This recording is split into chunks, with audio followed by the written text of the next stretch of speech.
I'm going to pray. Hi, guys.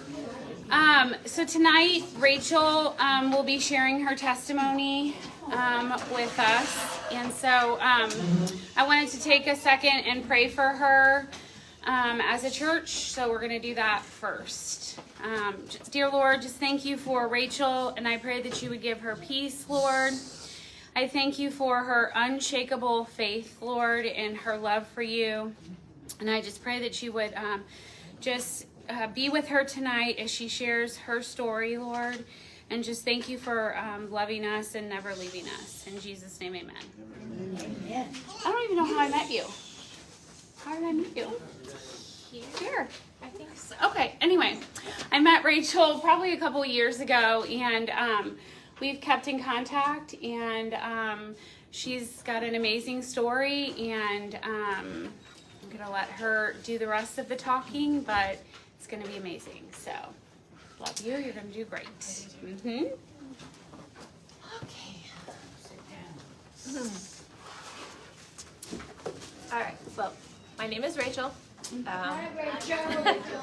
I am very grateful to get the opportunity to share a piece of my story with you all.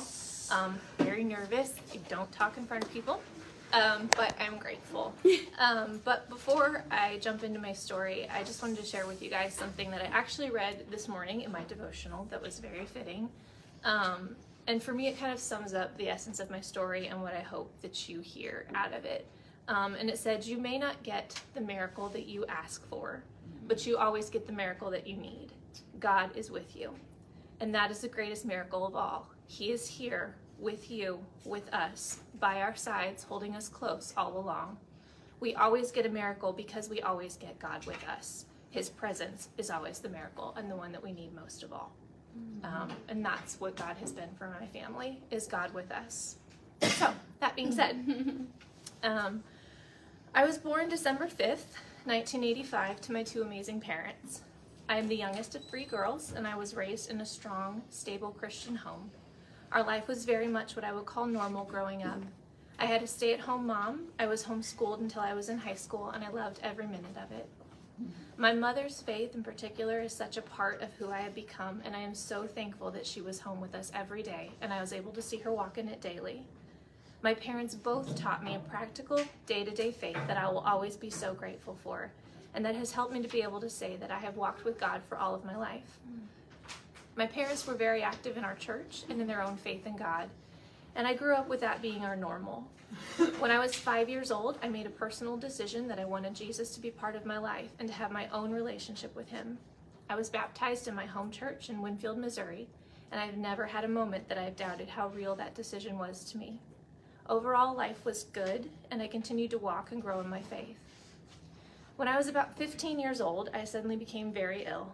I remember days when I felt almost too weak to hold my own head up. It was a very scary time for me, and I remember thinking that I wasn't sure if I was even going to survive whatever this was. It took a long time to get a diagnosis, but I was finally diagnosed with CFS/ME. I struggled with debilitating fatigue, random fevers, deep body pain, and many other symptoms. This was the first time in my life that my faith was truly tested. I was angry, disappointed, and so frustrated. But through this time, God taught me what it truly looks like to fully lean on him for daily strength and to not question his plans. I did not know it then, but that lesson would become crucial years later in my life. My prayer every morning before I even got out of bed became, God, give me strength for today. As the years passed and I learned to manage and treat my illness, I also began to realize that everything was going to be different now. My plans were going to change, and life was going to look a little differently for me after high school graduation than I had expected. I slowly began to accept and grieve that, and God continued to work in my heart and my life. I still struggle physically some days, but I also thank God that I've reached a point in my health where I know my limits and I lead a pretty normal life. As I looked at life and what I wanted out of it, I knew the greatest desire of my heart had always been to be a wife and a mother. And so as I adjusted to the fact that I was not going to go to college or have a career, I figured sooner or later I will get married, have those kids, and it won't matter anyway. So I began to wait for God to bring me my husband. And I waited, and I waited, and I waited, and I waited some more. I dated some through my 20s, but nothing ever became serious. I learned to find contentment in my single life the best that I could and enjoy the positives of being on my own, but the ache for a husband and a family of my own never fully went away. In February of 2015, I met my future husband. We dated for a few months, but then broke up and went our separate ways. We stayed in touch, and almost a year after we originally met, early in 2016, we started dating again. I knew this time that something was different. He was the only person I'd ever dated that I could actually picture myself married to. We got engaged in April of 2016, and we were married 2 months later on June 24th. I was so happy and at peace with my life. I had prayed, and I knew beyond a shadow of a doubt that I was doing what God told me to. I married him with no doubts and no regrets, and still today I would go back and do it all over again. When we got married, I knew that he drank too much, but my limited experience with alcohol meant that I did not fully understand what being an alcoholic meant. Over our honeymoon, I began to notice some negative changes in him. By the time we got home, and within the first month of our marriage, those changes became very present, and I began to look at him and not know who I was married to. I struggled, but I prayed that it was just the adjustment and responsibilities that came with marriage. We decided to start a family right away, and in August of 2016, we found out that I was pregnant with our first baby. I thought surely things would get better, but they only grew worse. I was devastated, but I was trying to hold it all together. By that fall, only 4 months into our marriage, I knew things were bad, and I began attending counseling on my own.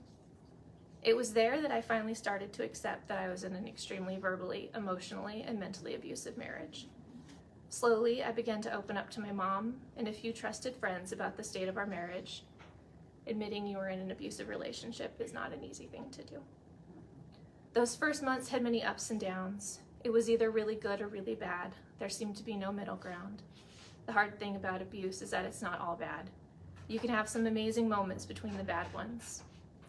We moved several times that first year, and we lost many dreams of how we had envisioned our life to be, and things continued to escalate at home.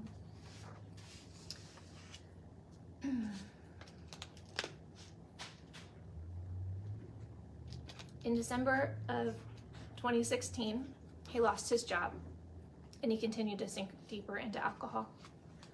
By February of 2017, I had found out about his severe pill addiction that he had managed to hide from me. My world was crashing. We moved into the one-room cottage I had lived in before our marriage on my parents' property, and I tried to prepare for our baby's arrival in the midst of chaos, wondering every day what the day was going to hold, how I was going to handle it, and if my husband would even come home from work.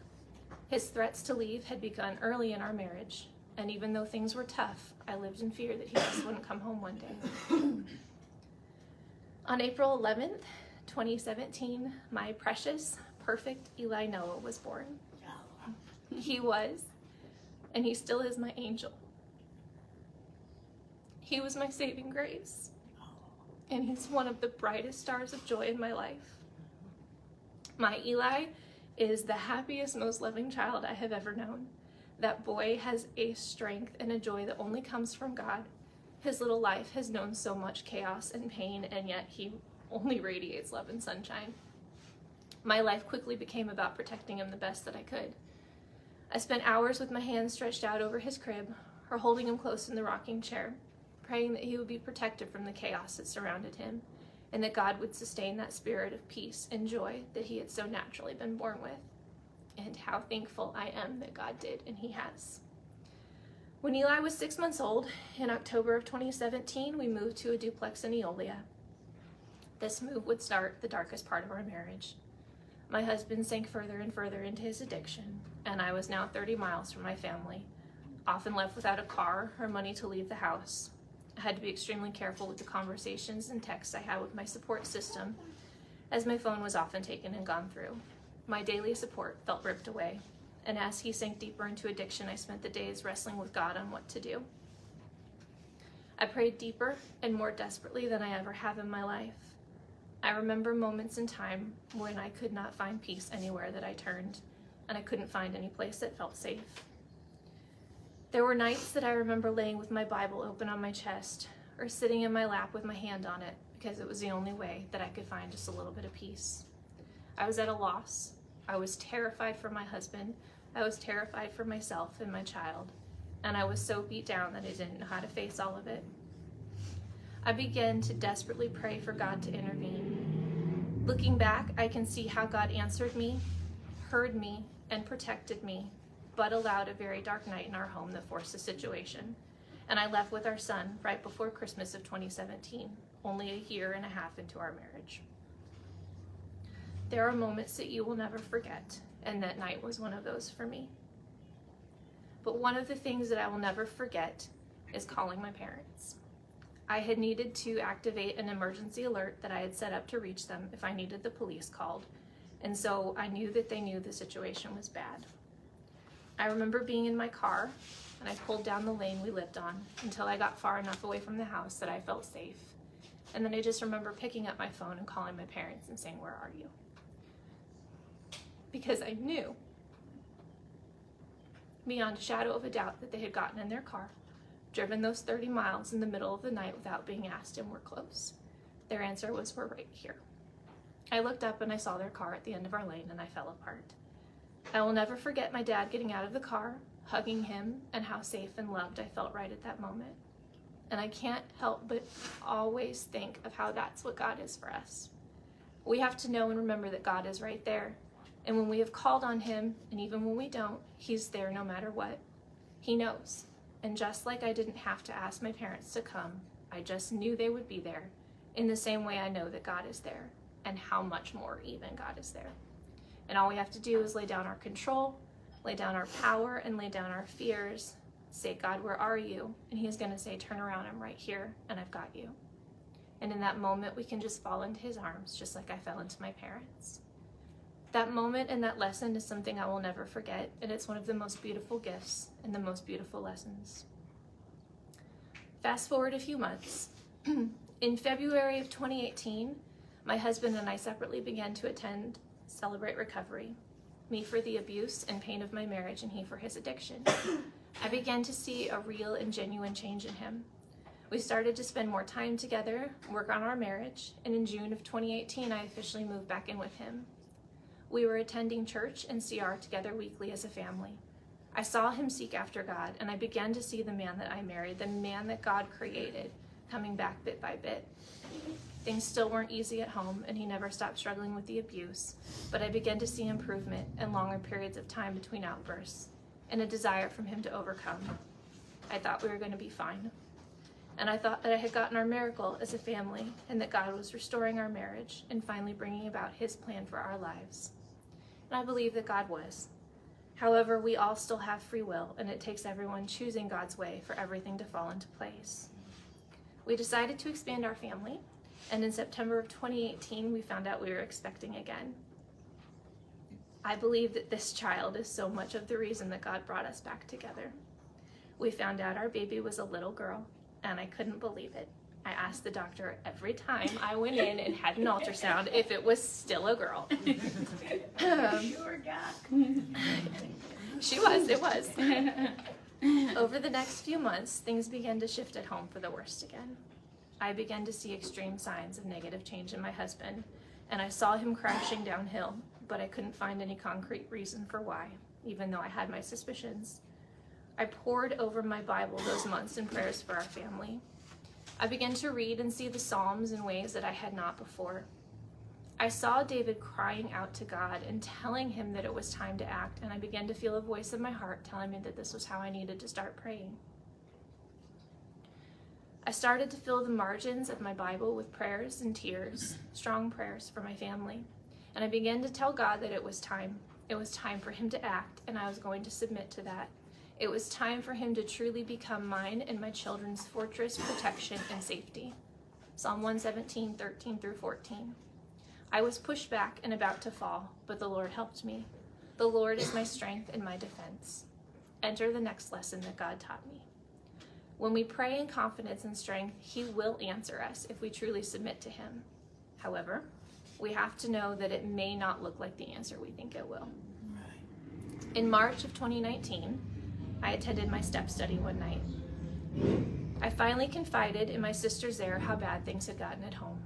I was 7 months pregnant, and I remember them circling around me, laying hands on me and the baby, and praying God's protection, strength, and healing over our family.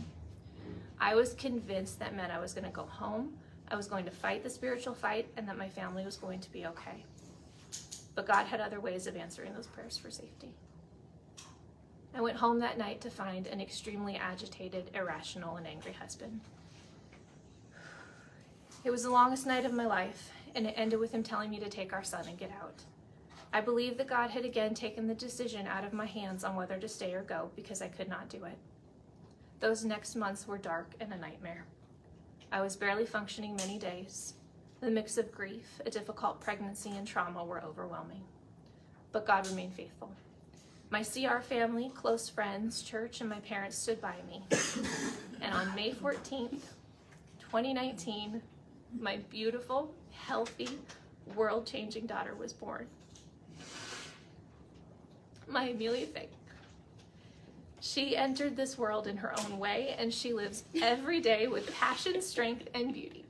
She's a ray of sunshine, and she's a light of love, and she's the most powerful person I know, and she's only 3 years old.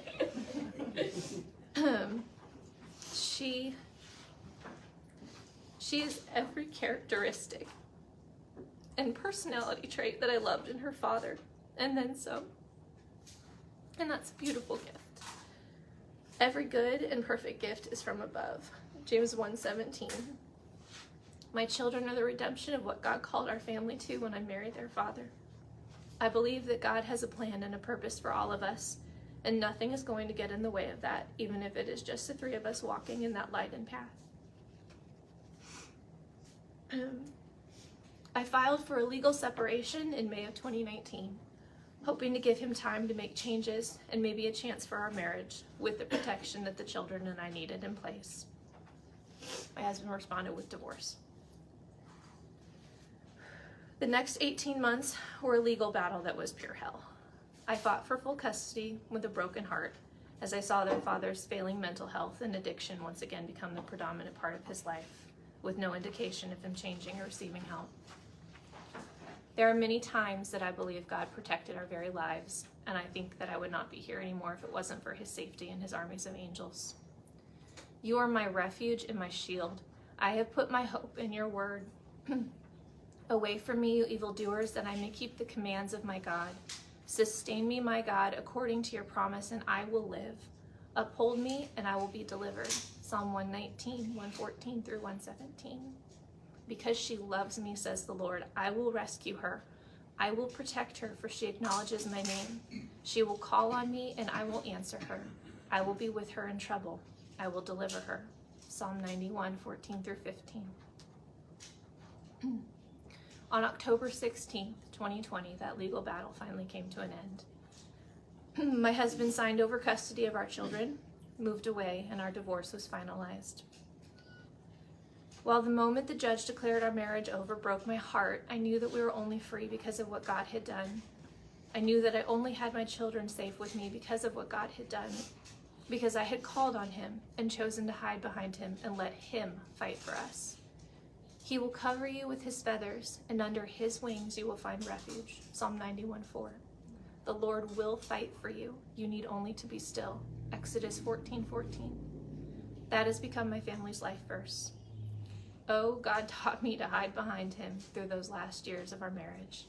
And the pain that would come when I would forget and I would peek my head around to think about taking things into my own hands. Our road to deliverance was not one of roses and sunshine. It was a scary, dangerous road that had many bumps, and it brought many scars and losses. But the freedom I found in hiding behind God and letting him fight for me is one of the most beautiful gifts in my life. Every battle that God fought and won for us showed me that he was proud of me, that he believed in me, and he was with me. God was sustaining and carrying me. He brought my family out of deep darkness, and he's given us a life of beauty and peace, a life of security and safety, a life I never believed would be possible. After the divorce, I began to settle into a new normal. I started to try to adjust to the fact that this was my reality, a solo mom in my 30s with a completely different life than I had ever planned. I never completely relaxed, and I always knew I had to watch over my shoulder. But we began to settle into life. I was, and still am, in weekly therapy, and I was starting to find some real healing and freedom from the pain of my marriage and divorce. Life started to look up.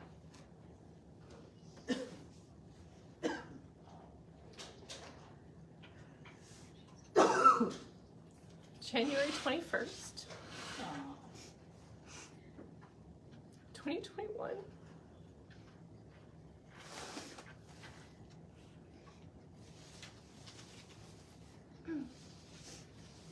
I woke up the morning of January 22nd to a text from my sister-in-law asking if she could call me. I didn't think much of it until I replied, "Sure, anytime." And my phone immediately rang. My husband was gone. My kid's daddy was gone. He had died the night before by suicide.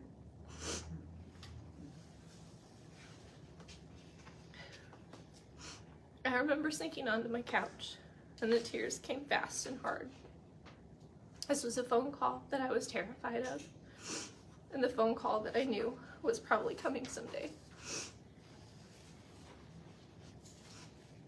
I knew the risks, and I knew the chances of it. But nothing prepares you for this being the moment. He was gone, just like that. My world crashed again. It didn't matter where our story had taken us. My children's daddy was gone. The man that I had loved and lost was gone. There was no chance to make things right, and no chance at atonement or amends. He was just gone. The grief hit fast and it hit hard, and the next weeks were a blur with very few memories. I attended the funeral. I fought through the moment of having to tell my 4-year-old baby boy that his daddy was in heaven now, and he wouldn't be able to see him again. Trying to work through my grief and help my children through theirs, learning that grief is simply something that is going to sit with us for the rest of our lives, have been some of the hardest roads that I have walked. This season since his passing has taken more strength in many ways than the years of my divorce or even my marriage. This season has taught me that it is not worth it to stay angry or harbor any bitterness. There were boundaries with my husband that I had to keep in order to keep my family safe, but there are many regrets of things I wish I could have said, even if the circumstances did not allow me. It has been a season of taking the blessings with the pain. God has truly shown me through this season that you can feel all things at all times: pain, grief, peace, and joy, sorrowful, yet always rejoicing, 2 Corinthians 6:10. That you can simply accept what is and not try to figure out the whys, and yet take the blessings with them. I will always grieve him. His life and death have, and always will, shape who I am and who my children are. Yet through his life and through his death, God has shown me so many things and given me so many lessons. God has taught me the incredible power that we have as praying parents, not to make our children's lives easy or perfect, but the incredible power to pray spiritual walls and protection around them, to pray peace and faith into their lives, even in the midst of massive loss and chaos. In this season, God has provided for us in ways I could never imagine. He has comforted and still comforts me in my grief, and I know that he will not forsake us and will continue to lead and guide myself and my children to the beautiful path he has for us, as long as we allow him to lead, as long as I allow him to have control and work his good. And we know that in all things, God works for the good of those who love him, who have been called according to his purpose. Romans 8:28. Follow him. Let him lead you. Let him be your guide, your control, your very breath, your defender before you even know you need one. This is a daily decision, and it's one that I often forget to make. But oh, how God has taught me the beauty and the peace that comes with that simple decision, how he will work even if it looks different than we thought it would, and how he will redeem us if we keep our hearts open to him. In the last year, God has opened opportunities for me to give back and use what happened in my life to minister to other women. He opened doors for me to start leading a support group for single and solo moms. God is opening doors to connect and love on mothers in all situations. God has made a way for a relationship with my husband's side of the family and given us sweet moments with them that I will always treasure. He's walked with me through the recent loss of my father-in-law, and through that is continuing to show me that he will make a way through the deserts. My story, it's not one of the restoration of my family the way that I wanted it, but it's a story of the redemption of my family the way that God wanted it. It's a story of deliverance, freedom, and a new chance to live, a chance to rediscover who I am in God and not in abuse. It's a chance to raise my children in God and not in chaos. My song through this time has become Defender, because it says so perfectly exactly what God has done for me. When I thought I lost me, you knew where I left me.